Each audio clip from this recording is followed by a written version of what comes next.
Bonjour Fabienne. Bonjour Laurence. Merci d'être avec nous aujourd'hui. Tu es avec nous depuis la Bretagne, c'est ça, C'est hein? ça. Voilà, Sonia, c'était l'Espagne.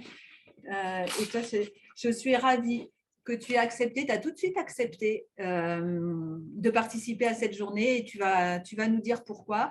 On se connaît depuis quelques années, Fabienne, depuis 2018-2019, à l'occasion de la sortie de ton premier livre qui était intitulé « Mon bref passage dans l'autre monde ». Tu ne vas pas nous parler des EMI, néanmoins, le point commun avec ce qui vient d'être évoqué, notamment par Sonia, c'est l'EMI, puisque tu as vécu cette EMI, tu étais plutôt cartésienne, matérialiste, ingénieur, travaillant dans le monde de l'énergie, du nucléaire, si j'utilise les bons mots, et puis pouf, une expérience, et des expériences vont arriver, et là, ta vision rationnelle et cartésienne du monde va être ébranlée, tu vas te dire non, mais il y a autre chose, et voilà, tu vas en fait bifurquer sur ton chemin de vie et tu deviens thérapeute sophrologue.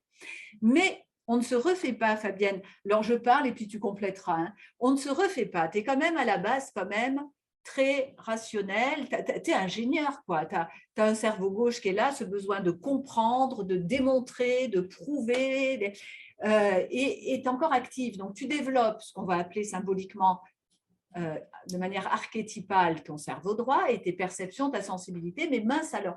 Et là, il se trouve que tu arrives à un autre sujet parce que tu ne vas pas nous parler de ton livre et de ton expérience sur les EMI, tu vas nous parler du sujet que tu es en train de développer aujourd'hui qui sont à la fois par la preuve et par l'épreuve, à la fois par la raison et la sensibilité et l'expérience, qui sont l'eau et son pouvoir. L'eau et la conscience. Et tu vas nous dire quel est le lien que tu fais entre l'eau, la conscience et la citoyenneté. Tu viens de publier un nouveau livre qui en parle, tout est lié, il est tout récent aussi chez Le Duc, 2021, et si l'eau avait une conscience.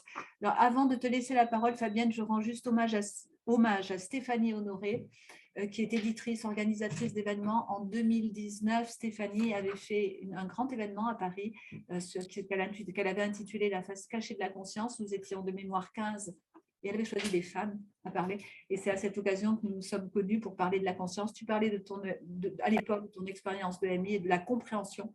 Cette fois-ci, tu vas nous parler de l'eau. C'est ça. Ce que j'ai dit, ou est-ce que tu veux déjà rectifier cette présentation? Non, c'est très juste cette présentation. Alors effectivement, moi vous m'entendez bien déjà au niveau du son, je ne sais pas si c'est OK. D'accord. Okay. Tu n'es pas obligé de parler fort parce qu'on t'entend vraiment. Ah d'accord, je parle normalement, mais voilà. Je vais baisser le son. OK. Donc effectivement, comme tu le disais bien, moi je continue en fait, je suis une chercheuse en fin de compte à la base.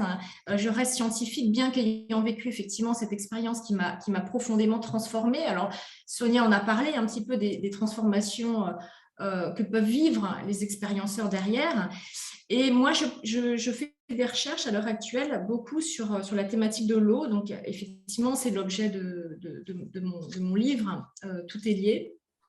Ce sont des expériences, des recherches que je fais à la fois à titre personnel, mais aussi à titre plus collectif, puisque je suis embarquée dans des travaux de recherche avec des grands centres de recherche français maintenant qui m'ont contactée. Donc voilà, ça c'est vraiment intéressant parce que ça permet de relier justement la science dite dure, j'allais dire même matérialiste, et puis une approche qui est un peu moins conventionnelle, on va dire. Donc, on fait le lien et je pense qu'il y aura des choses intéressantes qui vont émerger de ces travaux. Alors, pour cette conférence, en fait, j'ai prévu normalement, j'ai 7 pages, mais je ne pense pas avoir le temps de parler de tout ça. Mais en tout cas, je vais essayer d'être synthétique.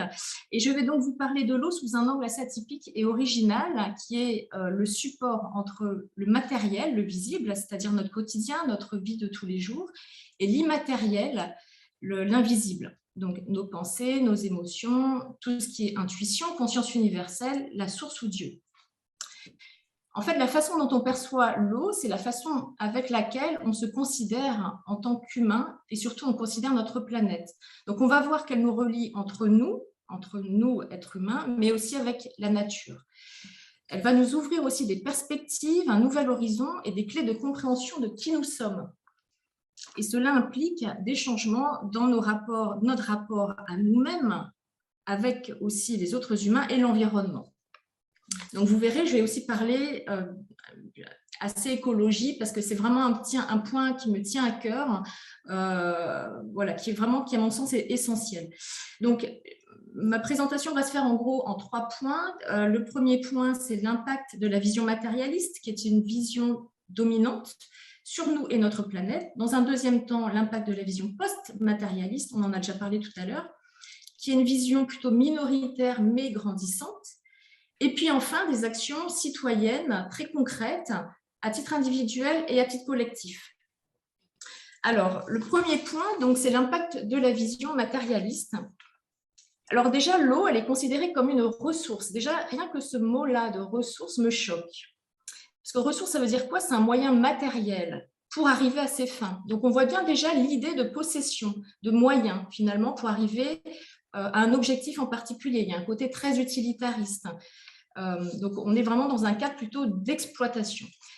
Quelques chiffres rapidement. On a les océans qui recouvrent 70% du globe.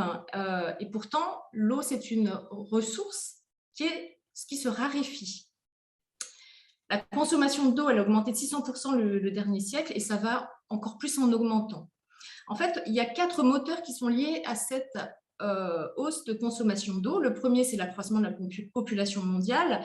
Juste, encore une fois, quelques chiffres. Alors déjà, en août 2020, il faut savoir qu'on avait consommé déjà toutes les ressources naturelles que la Terre peut renouveler en 12 mois. Donc, en fait, il nous faudrait 1,6 fois la Terre pour répondre aux besoins de la population mondiale de façon durable. En 2050, on aura 9,7 milliards d'individus sur la Terre. Donc, ça, c'est des données des Nations Unies, ce qui est énorme. Et on a 40% de la population mondiale qui vivra dans des zones soumises à des stress hydriques importants. C'est énorme. C'est-à-dire à peu près 44 milliards de la population. Donc, on voit bien qu'il y a vraiment un gros souci. Le deuxième point, le deuxième moteur qui est lié à cette consommation d'eau, c'est le changement climatique. Ça, je pense que tout le monde est d'accord sur ce point. Le climat change, se réchauffe et on a vu déjà, c'est pas à l'autre bout de la Terre que ça se passe, c'est même chez nous, même en Europe, en Allemagne, on l'a bien vu à l'été dernier, les inondations qu'il y a pu y avoir. Donc, les températures vont augmenter, les pluies vont devenir de plus en plus intenses et rares. Il faut savoir quand même que 93% du réchauffement climatique est dû aux effets à effet de serre et qui sont absorbés, ces 93% par l'océan. Donc, l'oxygène nous maintient en vie pour 50% des océans. Les arbres, les forêts sont des poumons, ils nous fournissent de l'oxygène, ils absorbent le CO2, donc on voit bien qu'ils sont essentiels. Le troisième point, le troisième moteur qui est lié à cette hausse de consommation d'eau, ce sont les changements alimentaires. Donc, nous sommes une population qui consommons énormément de viande, beaucoup trop de viande. Au cours de ces 2 décennies, à titre informatif, la consommation de viande a augmenté de 58%. C'est énorme. Le quatrième point, c'est effectivement, on construit de plus en plus d'habitations sur la planète puisque notre population augmente et on met du béton un petit peu partout. Donc, les villes s'étendent partout sur des terres qui sont fertiles, ce qui détériore également la qualité de l'eau.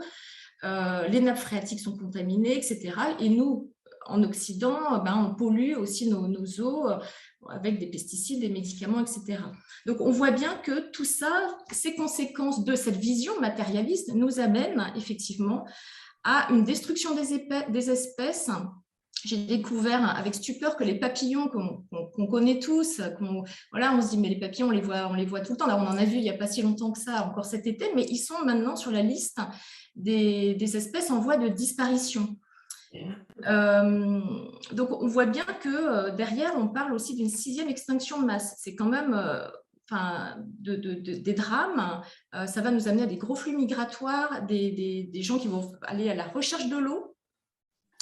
Et donc, en fait, nous sommes nous-mêmes responsables de ce saccage de la vie. Donc, face à ces enjeux climatiques, qu'est-ce que propose cette société, notre société, on va dire matérialiste? Elle va nous proposer des choses avec une vision purement scientifique, l'intelligence artificielle, qui pourra potentiellement nous amener aussi derrière au transhumanisme, qui est une vision, à mon sens, qui est très réductrice de l'être humain, de ce qu'il est réellement. Donc, qu'est-ce que ça dit de nous, tout ça? Ça nous dit que, en fin de compte, nous sommes dans un monde d'excès, dans une société de consommation à outrance qui a des répercussions éthiques, environnementales, économiques. Et ça nous montre bien que finalement, au niveau mondial, tout est lié. Nous sommes reliés aussi les uns avec les autres, puisque quand nous faisons des choix en tant que consommateurs, donc en tant que citoyens, eh bien, ça a des répercussions aussi à l'autre bout de la planète. Alors, tout ça, c'est lié aussi au scientisme et pas forcément à l'aspect scientifique des choses. Donc, c'est un monde finalement qui est froid, qui est sans esprit, j'allais dire sans conscience, où tout peut s'expliquer, se rationaliser. Aujourd'hui, il faut savoir qu'on parle d'or bleu. Le pétrole, presque c'est fini. C'est l'or bleu, c'est-à-dire l'eau. Demain, ça devient tellement rare que c'est devenu en fait un objet de consommation. Ça fait son entrée en bourse en Californie en fin 2000 quand même. Hein. C'est assez hallucinant. Donc, on voit bien qu'on est dans un mode de fonctionnement qui est complètement fou.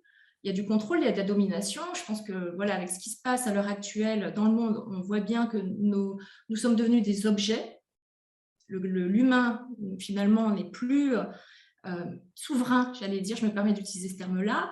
On est utilisé, nos corps sont utilisés comme un petit peu des objets, hein, on est sous une forme on est soumis, j'allais dire. Alors, bien sûr que cette technologie, il n'y a pas que la technologie qui va expliquer tout ça, il y a des tensions géopolitiques également, etc. Bon, je vais aller peut-être un peu plus vite.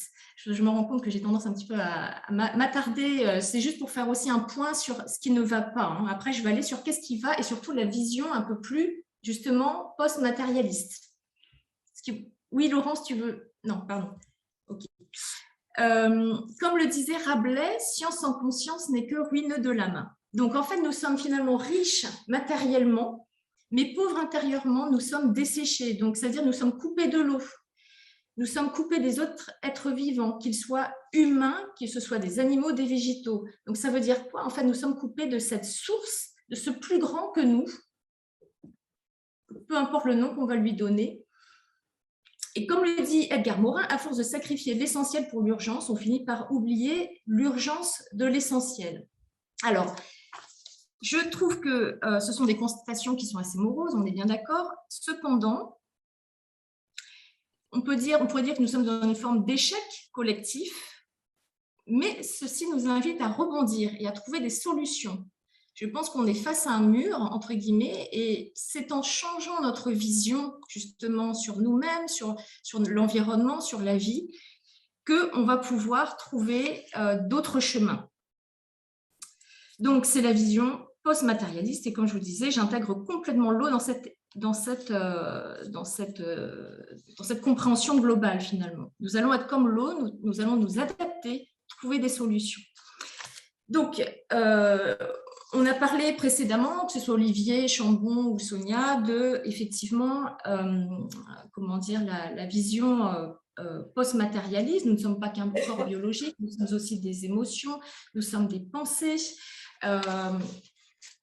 Et tout cela nous amène aussi à nous ouvrir à plus grand que nous-mêmes, à une réalité qui est beaucoup plus vaste et au-delà de notre corps physique. Donc, ça change complètement notre vision du monde.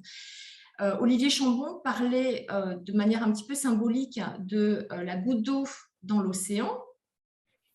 La conscience individuelle fait partie d'une conscience beaucoup plus large qui est effectivement la source.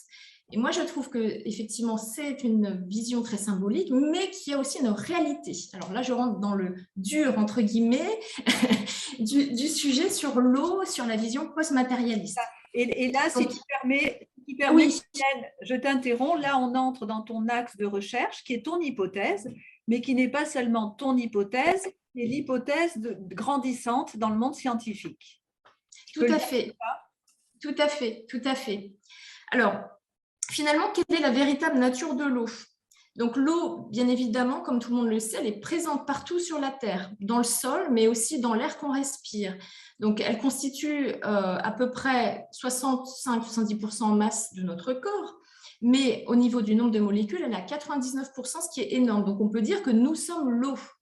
Ce qui est intéressant, c'est qu'elle est aussi présente dans, j'allais dire même au-delà de la Terre, hein, dans l'espace, hein, sur la Lune, sur Mars, etc. Donc, c'est pour ça qu'on parle aussi d'eau extraterrestre, mais qui est venue sur la Terre. Donc, ça fait poser beaucoup de questions, en tout cas. Donc, dans certains cas d'EMI, d'ailleurs, c'était dans le documentaire de Sonia, au départ, j'avais été interpellée par plusieurs cas de personnes qui s'étaient vues, en fait, lors de leur EMI, qui s'étaient vues sous forme d'un animal aquatique. Un tétard, par exemple, lors de leur OBE, hein, leur sortie de corps, sous forme de tétard, voire il y a eu un cas aussi d'une personne qui s'est présentée, elle était dans le coma, et elle s'est présentée à son ami, donc il y avait je ne sais pas combien de dizaines ou de centaines de kilomètres qui séparaient sa chambre d'hôpital, elle était dans le coma de son ami, elle s'est présentée à son ami, en corps de lumière, on va dire, mais avec une forme de poisson. Donc, ça relie bien, je trouve, la conscience avec la notion d'eau aussi. Enfin, pour moi, ce sont des pistes à creuser qui sont vraiment intéressantes. Ce qui est également intéressant, c'est que lors de certains états modifiés de conscience, certaines personnes, en fait, se retrouvent, j'allais dire, projetées, leur conscience est projetée dans des végétaux et ressentent la vie au sein de ces végétaux ou des animaux. Et du coup, ça leur donne une sensibilité, je crois que c'est Mathias qui va en parler cet après-midi, une sensibilité du coup à la nature, aux végétaux, aux animaux, qui est différente. C'est-à-dire qu'on finalement, on ressent une reliance à tout être vivant dans ces états modifiés de conscience. Et ça aussi, ça me semble très, très intéressant à noter. L'eau, elle a aussi une dimension, alors elle est sacrée, elle est mystique. Alors ça, c'est le docteur Patrick Tellier d'ailleurs qui avait fait la préface de mon bouquin qui parlait de cette dimension mystique, effectivement, c'est très intéressant. Elle est sacrée aussi pour les peuples premiers, donc il faut les respecter, elle est vivante. Il y a vraiment une dimension aussi de mort et de renaissance, par exemple le baptême, voilà. C'est, à mon sens, également une interface entre notre monde et le vide quantique. Alors ça, c'est Marc-Henri qui le dit, le professeur Marc-Henri, qui est ce vide quantique, le siège, qui serait le siège de la conscience. Donc finalement, l'eau, c'est le vecteur matériel de la conscience universelle. Et puis l'autre point, c'est qu'effectivement, elle a une capacité d'émission et de réception. Alors, il y a les expériences notamment de Masaru Emoto, qui ont été faites, c'est-à-dire qu'en projetant nos émotions, en projetant nos pensées sur l'eau, eh bien, on s'est rendu compte que l'eau captait en fait ces informations. Et ça, c'est super intéressant. Or, puisque nous sommes l'eau, ça veut bien dire que nos pensées peuvent également avoir un impact sur quelqu'un d'autre. Nos émotions peuvent avoir un impact sur quelqu'un d'autre. Donc là, à nouveau, on sent bien qu'on est tous reliés les uns aux autres grâce à l'eau. Alors, quelles sont les solutions? J'espère ne pas trop dépasser. Je suis désolée, je parle beaucoup. Continue. Ça va? D'accord. Donc, quelles sont les solutions proposées? Alors, dans le cadre de mon livre, j'avais interviewé Raphaël Souchier, dont je salue la mémoire puisqu'il nous a quittés en début d'année. C'est quelqu'un que j'ai beaucoup apprécié et qui m'a apporté beaucoup d'explications très intéressantes aussi sur l'eau. Donc, qui est Raphaël Souchier? C'est un sociologue, anthropologue et expert en développement local et durable. Il a travaillé à l'UNESCO, à l'Union européenne, etc. Donc, en fait, lui, qu'est-ce qu'il dénonce? C'est la volonté justement, le manque de volonté politique. Et il nous dit qu'il faut changer de paradigme dans la gestion de l'eau en restaurant les cycles hydrologiques naturels. Tu parlais de Pierre Rabhi, justement, tout à l'heure, Laurence. C'est tout à fait ça. L'idée, c'est d'aller vers de la permaculture, vers de l'agroécologie, vraiment vers des solutions beaucoup plus respectueuses de la nature. En fait, Raphaël me disait, mais finalement, qu'est-ce qu'on pourrait faire? la question à se poser, c'est qu'est-ce que ferait la nature face à ça? Et alors, lui, il m'a dit, la première chose, c'est l'unité et la diversité. C'est-à-dire qu'on voit bien que c'est l'unité qui rend possible la diversité sur cette planète. Notre société, c'est comme un corps humain. On a le cœur qui a une certaine fonction, nos poumons qui ont une autre fonction, etc. Donc, en fait, notre corps ne pourrait pas fonctionner si on n'avait pas l'ensemble de ces organes. Chacun a son rôle. Et c'est vrai aussi au niveau de la Terre. Si j'extrapole, chaque espèce, chaque être vivant a son utilité et son rôle dans le grand écosystème que nous formons. Donc, nous sommes vraiment interdépendants. La physique quantique nous montre également que nous sommes tous reliés les uns aux autres, hein, au niveau de l'infiniment petit. Je vais t'interrompre, Fabienne, si tu permets. Ce que tu fais pour bien comprendre, parce que toi, tu es dans ton sujet, c'est que pour toi, c'est l'eau qui fait cette reliance. C'est-à-dire exactement. Tu es eau et quelque chose passe de l'ordre de la conscience. Alors, est-ce que l'eau est conscience ou l'eau est conductrice de conscience? Mais ce qui nous relie au vivant, ce qui nous relie à l'univers, passe par l'eau. L'eau est comme un grand superconducteur. C'est exactement ça. C'est ça l'hypothèse qui est explorée. Et toi, en tant que scientifique, tu te promènes sur le chemin délicat de la démonstration et du ressenti, parce que toute ton expérience est une expérience sensible par rapport à l'eau. L'eau de Lourdes, l'eau informée, l'eau utilisée dans les prières, l'eau. Et donc, tu danses entre ces deux volets de la recherche. C'est ça, exactement. Exactement. Et c'est vrai que là, j'ai assez orienté un petit peu aussi sur l'environnement, parce que pour moi, c'est...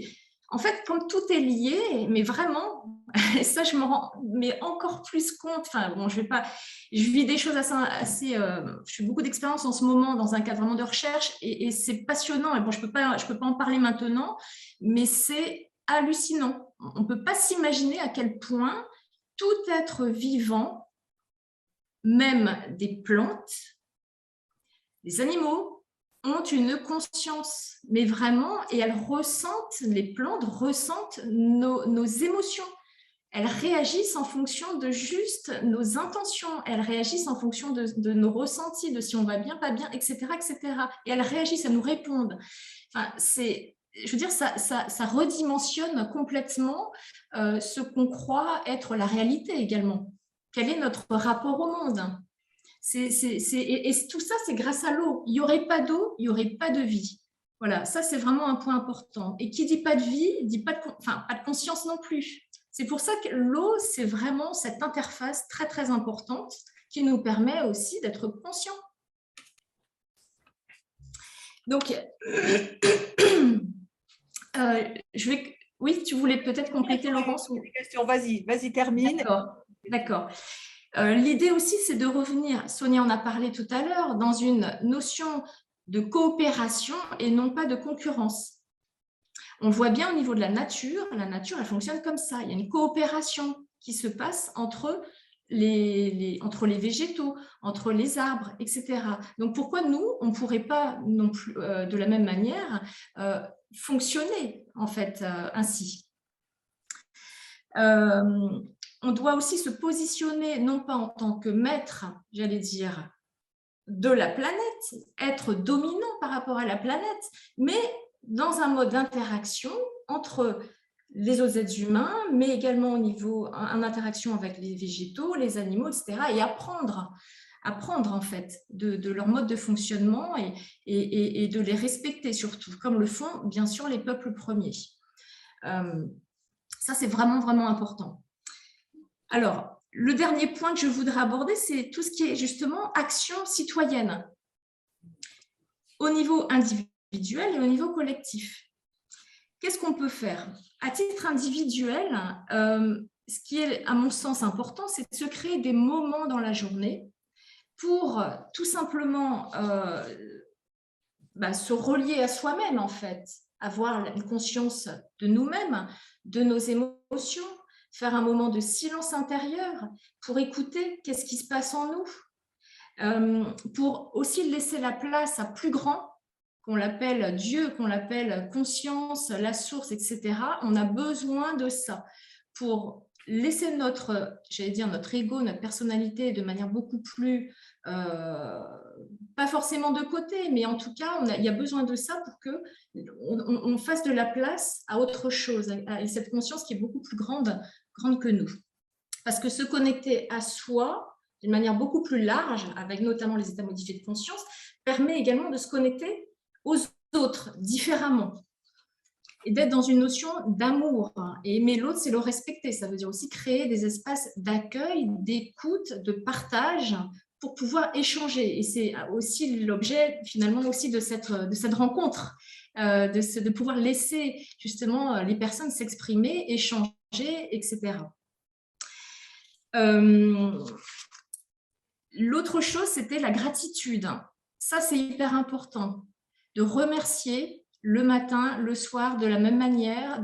Alors, pour être bien, excuse-moi, je vais t'interrompre Oui. parce que le temps passe et je me permets. Parce que quand je dis gratitude, si j'informe mon organisme en gratitude, la vibration gratitude va venir apaiser mon corps et dans ton hypothèse, à travers notamment ma dimension aquatique, ma dimension aqueuse, l'eau.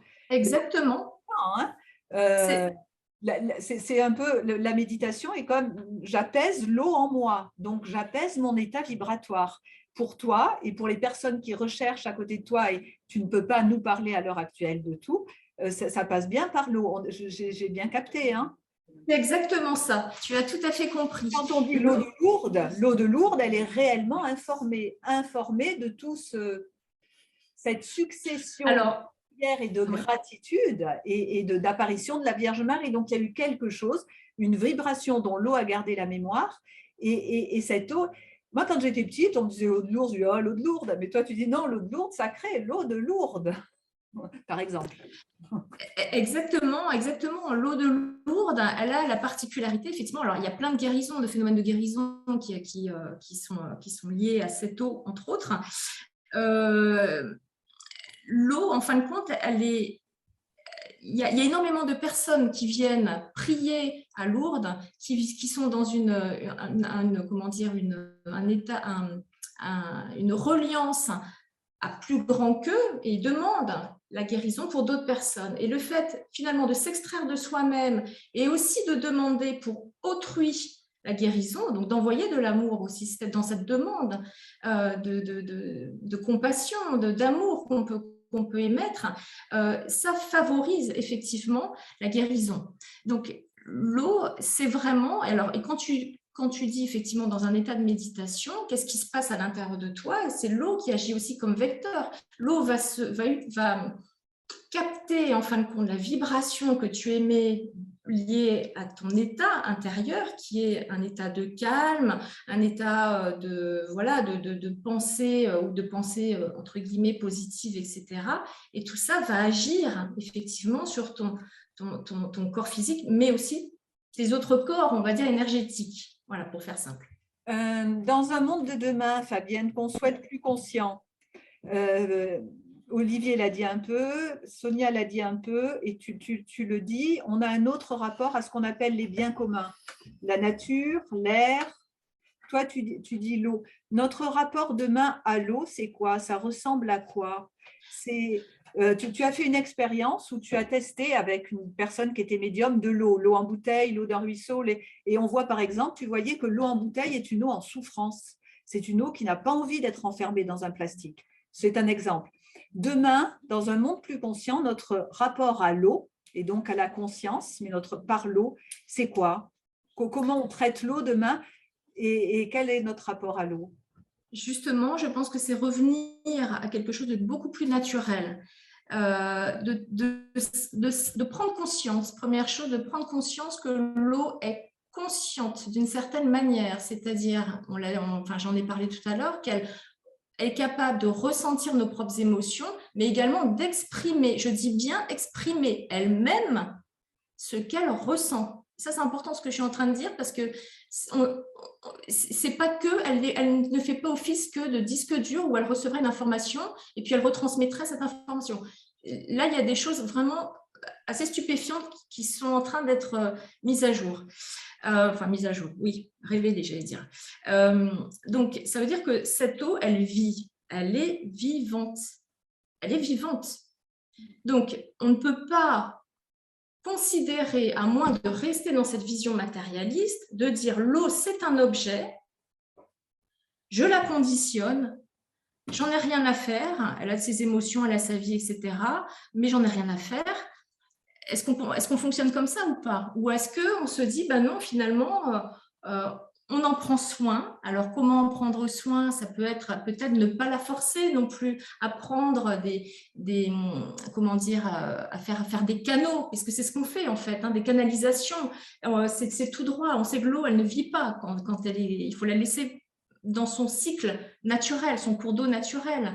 On peut également nous-mêmes envoyer, alors là pour le coup, c'est se relier à plus grand que soi, et par nos prières, qui ne sont pas forcément des intentions. Quand je dis des prières, c'est aussi au niveau du cœur, parce que l'intention souvent, enfin moi tel que je le ressens, en tout cas l'intention c'est souvent on reste dans le mental. Non, il faut surtout vraiment se mettre au niveau de notre cœur et demander à partir de notre cœur à purifier cette eau. Les eaux de la planète, alors il y a plein de groupes qui existent, il y a plein de travaux qui ont été faits sur ces domaines-là pour justement nettoyer la planète à travers, grâce à nos intentions, à nos demandes, à nos prières. Et vraiment, on ne se rend pas compte le pouvoir, je ne sais plus qui c'est qui a utilisé ce terme-là, la dame qui est intervenue en disant, mais nous avons cette capacité, en fait, par nous-mêmes, finalement à guérir aussi notre environnement et nous guérir nous-mêmes. C'est assez fascinant, c'est vraiment fascinant. Donc, je ne sais pas si ça répond bien à ta question.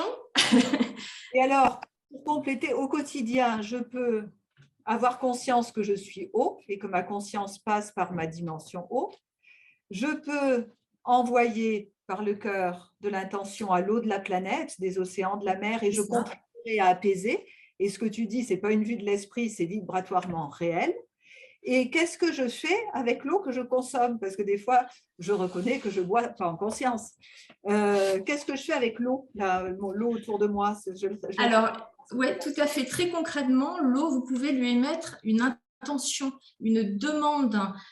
Imaginons le matin, vous vous réveillez, vous êtes fatigué, vous prenez votre bouteille d'eau. Je vous invite à créer un petit vortex. Alors, vous le faites avec une cuillère en bois, c'est très simple. Hein, vous tournez dans un sens, vous tournez dans l'autre. Ça va créer un petit vortex, un petit tourbillon qui va faire que l'air va être intégré dans l'eau, et donc de l'oxygène. Et vous émettez une intention sur cette eau. D'accord? Donc, une intention, ça peut être, par exemple, ben voilà, je te demande, mais vous parlez à l'eau comme si, mais vraiment, elle est vivante. Donc, vous dites, voilà, je souhaite que tu sois plein d'énergie. Remplis-toi d'énergie. Et vous buvez cette eau-là, vous dites cette phrase-là, ok, je me remplis d'énergie. Vous buvez j'allais dire, vous buvez cette phrase, oui, et l'eau en conscience. Et vous allez voir, parce que je l'ai fait avec plusieurs personnes, et les gens me disent, mais est-ce que vraiment il se passe quelque chose? Parce que je me sens, alors on peut dire effet placebo, mais n'empêche qu'il y a des choses quand même assez intéressantes qui se passent. Donc vraiment, on sait bien que la nourriture a une vibration, l'eau également a une vibration, et cette vibration, vous pouvez vous nourrir, j'allais dire, de belles choses avec vos pensées, avec vos émotions, et de nourrir l'eau de cette manière-là. Donc, ce que je voulais dire aussi, c'est que l'eau, pour moi, c'est un exemple, j'allais dire, de vie. Elle se condense dans la matière et elle s'évapore. Donc, finalement, on devrait aussi être un petit peu comme l'eau, c'est-à-dire être à la fois, comment dire, dans le monde de l'invisible, de l'intuition, via les états modifiés de conscience, etc. Donc, capter de quelque chose qui est beaucoup plus grand, donc le côté plus l'eau évaporée, j'allais dire, et revenir sur Terre dans la matière, l'eau qui se condense, pour justement intégrer ce qu'on reçoit finalement de l'invisible, grâce à ces états modifiés de conscience, pour agir concrètement dans la matière et proposer des choses très concrètes. Il faut relier les deux. Merci Fabienne, faire descendre la lumière, faire descendre la conscience dans la matière, c'est ce que j'entends. Tu abordes tout ça avec des scientifiques, avec des chercheurs. Même question que je posais à Sonia. Est-ce que tu as l'impression que ce courant scientifique, qui reste tout de même, il faut le dire, marginal, enfin, c'est-à-dire qu'il n'est pas marginal en termes d'énergie, mais il est marginal en termes de la manière dont il est répandu dans le monde, est en train de croître et est-ce que ça se développe vite? Est-ce que ça peut se développer de manière exponentielle, cette nouvelle vision du réel d'un point de vue scientifique? Alors, j'observe que les choses évoluent assez vite. Dans un domaine où, moi, il y a un an de ça, j'aurais dit mais jamais, jamais. C'est-à-dire que d'un côté, il y a les scientifiques post-matérialistes, de l'autre, les scientifiques matérialistes, et puis ça ne communique pas. Et ben, je me rends compte que les personnes qui sont dans des gros centres de recherche classiques, vision matérialiste plutôt dominante, s'ouvrent. Et ils s'ouvrent, non seulement ils s'ouvrent, mais ils commencent eux-mêmes à vivre des choses assez surprenantes. Voilà. Donc, je trouve que comme par hasard, ça c'est intéressant, il y a une forme d'évolution de conscience, même dans ce domaine qui est a priori fermé. Et je pense que c'est intéressant qu'enfin il y ait j'allais dire des ponts qui se créent entre ces deux univers. Parce qu'encore une fois, il ne faut pas être, j'allais dire, dans une vision purement ni matérialiste, pure et dure, ni quelque chose qui soit trop éthéré d'une certaine manière. On est là dans la matière pour vivre des choses, pour les incarner, pour transformer. On a tous notre chemin d'évolution. De toute façon, on ne peut pas d'un coup de baguette magique décider pour les autres de la Terre entière qu'il faut changer parce que c'est comme ça qu'on a décidé. Il n'y a pas j'allais dire, ni tout noir ni tout blanc. On est à la jonction. C'est la jonction et chacun évolue. Mais moi, ce que j'observe, c'est qu'effectivement, sans forcer les choses, sans vouloir convaincre, il y a beaucoup de choses qui évoluent à l'heure actuelle. Il y a des gens qui s'ouvrent. Alors, est-ce que c'est l'effet aussi, j'allais dire, toutes les contraintes qu'on peut vivre à l'heure actuelle, la crise sanitaire, etc., fait que les gens peut-être se posent plus de questions. Les gens qui sont dans un mode d'habitude plus matérialiste, c'est possible. C'est possible. On sent qu'on est à bout de souffle d'un certain modèle, en tout cas, et ça fait beaucoup cogiter, réagir les personnes, quoi. Voilà. Merci Fabienne. Alors, merci Fabienne. Merci Fabienne. Merci Laurence. Merci à tous. Et voilà, alors pour le coup, j'ai ton livre. Je n'avais pas celui, désolé, de Sonia. Tout est lié. Et si l'eau avait une conscience, vous trouverez le cheminement de Fabienne qui est à la fois sur l'éther et sur la terre, dans le livre. Et l'éther est très présent et on sent comment les scientifiques doivent avancer en conciliant les deux, donc les pas sont prudents. Mais dans le livre, tu te lâches, hein. Tu dis les choses. Alors, oui, pardon. On va avoir le temps de beaucoup de questions du coup, mais c'était parfait. Ivan, oui. Remarque. Alors, non, on va rentrer dans le point interactif. Alors, non, il y aura tout à l'heure. On va clore avant Fabienne. Tu m'as dit de faire une vidéo. Tu m'as dit de faire une vidéo. Attends, tu m'as dit de faire une vidéo. On va clore avec Fabienne. Est-ce qu'il y a une question sur Fabienne? Pour Fabienne. Non, je ne vois pas une question. Philippe, viens. Je vois, attends, tu m'as demandé, c'est top depuis quelques mois. Ah ben ça y est, c'est parti, il y a eu un autre message. Ah oui. L'eau qu'on fait chauffer, bouillir reste pareillement vivante, point d'interrogation. C'est top depuis quelques mois, j'avais une vision de l'eau différente, respectueuse, et là j'ai des explications. Merci. Merci Fabienne. Juste un petit témoignage. Ici, toute l'eau est traitée. D'abord avec des filtres à charbon, et ensuite on a un double vortex qui fait que toute l'eau, y compris celle qu'on rejette dans les toilettes, est traitée. La deuxième chose que l'on fait, et c'est celle que l'on boit, si vous la buvez, elle sera meilleure que celle de vos petites eaux en bouteille. Et la deuxième chose que fait, on a une fontaine dans le jardin, qui est une fontaine à vortex, qui participe à l'énergie globale de l'ensemble. Et depuis 8 jours à peu près, on a rajouté un petit gobelet, j'ai rajouté un petit gobelet, après avoir demandé avec intention à ce que les vasques puissent maintenir l'esprit de l'eau que l'on allait émettre. Et c'est un mélange d'eau qu'on a informé à distance avec 3 personnes, avec de l'eau de Abadiana au Brésil, avec de l'eau du Mont-Saint-Odile, avec de l'eau de Hana, avec de l'eau qui a été informée par Lorenza, qui est la représentante Navarro en France, et on l'a mis dans la fontaine. Voilà ce que l'on fait. Et ici, quand je viens, sauf quand j'oublie, je salue les gardiens de l'Agora, mais je salue l'eau aussi de l'Agora. Et il faut aussi, en partant, saluer les gardiens de l'Agora et l'eau de l'Agora. Voilà, je voulais juste faire ce petit témoignage.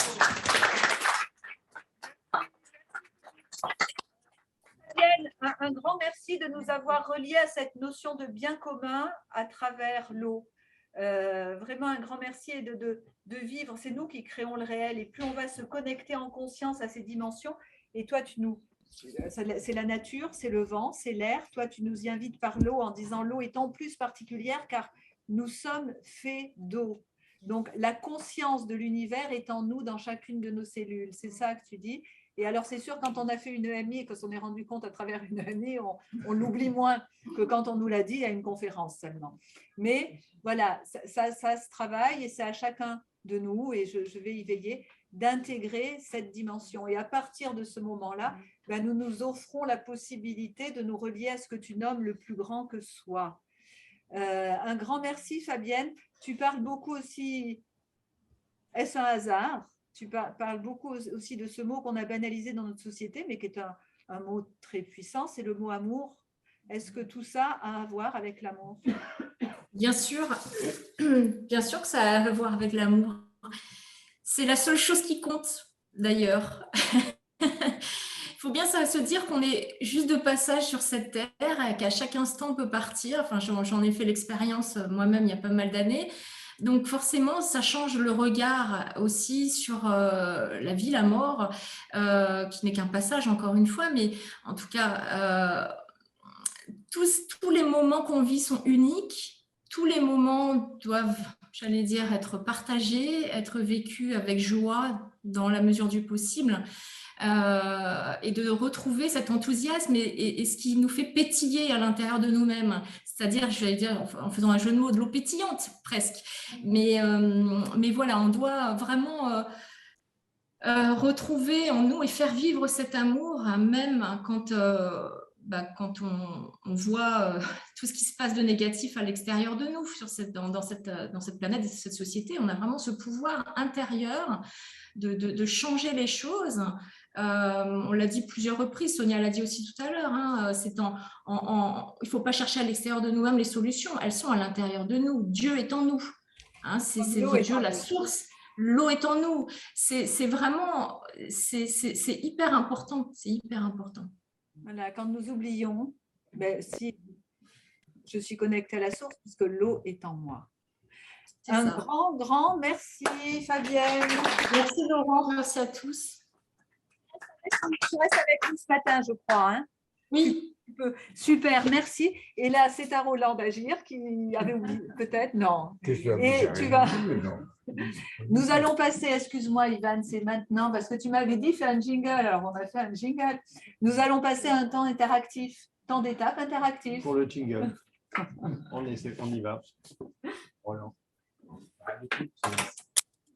Non, mais ici, fais pas, Roland. Attends, non, mais justement, c'est ça. Là, partager. Là, il faut fermer. Fabienne. Ah, d'accord. Et là.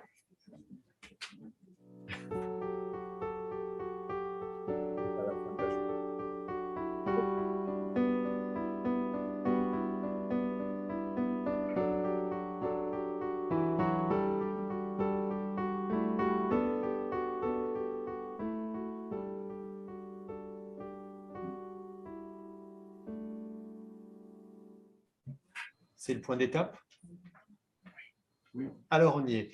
Moi, j'allais vous proposer, ce qui n'est pas vraiment une pause, j'allais vous proposer que nous étirions pendant 2 minutes nos os. Donc, je propose de se lever. Ce n'est pas vraiment une pause bruyante. Voilà, alors chacun comme il veut, on peut proposer des mouvements d'étirement. Voilà. Du corps. Peut-être des mouvements, vous savez, ceux qui connaissent le petit tapotement là, pour faire circuler. On sent un peu le besoin là, depuis tout à l'heure, ça fourmille un peu. Alors, et vous qui êtes à distance, bien sûr, si vous ressentez, allez-y. Hein. Allez-y. C'est bien de se relier.